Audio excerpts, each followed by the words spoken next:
Dictator Putin, in a phone conversation with the President of the United States, demanded that Ukraine give up the Donetsk region as a condition for ending the war. This was reported by the Washington Post. In exchange, Putin is allegedly ready to give up the parts of Zaporizhia and Kherson regions occupied by Russia. These territorial claims are somewhat less than those he put forward in August at the summit in Ankara. Some White House staff saw this statement from the dictator as progress. Trump himself has not publicly commented on this demand. At the same time, President Volodymyr Zelensky stated that Ukraine does not agree to give the aggressor either the Donetsk region or any other territories. He said this in a video address. "We will not give the aggressor anything, and we will not forgive them anything. We clearly see that Russia is a long-term threat, so here in Europe we need years-long cooperation and real results both in the short term and in the longer term, so that people can live. And one more thing. I have instructed our diplomats, and have already discussed this with many leaders, to prepare a meeting of the coalition of the willing in the near future.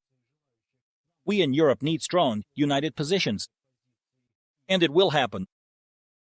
Also, in the coming weeks, a meeting between Trump and Putin is planned in Hungary to continue discussions on ways to end the war. As Deutsche Welle reports, this raises concerns, particularly because there is a high chance the meeting will repeat the scenario of previous talks without any significant results.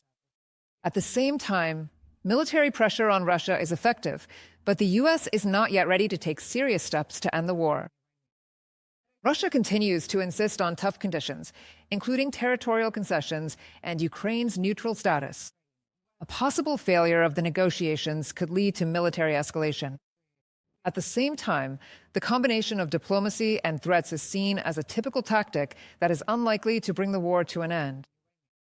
The absence of Ukraine at the event and the chosen location for its holding point to the risk of weakening unity among Western countries in supporting Kyiv.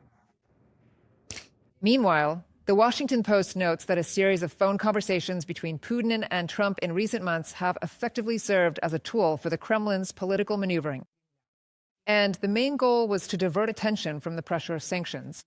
Despite 8 high-level contacts, there are no signs of a decrease in Russian aggression. Moreover, the U.S. Congress is preparing a bill for new, tough sanctions against Russia and the countries that purchase its energy resources. Trump himself stated that this law might not be necessary if an agreement between Ukraine and Russia can still be reached.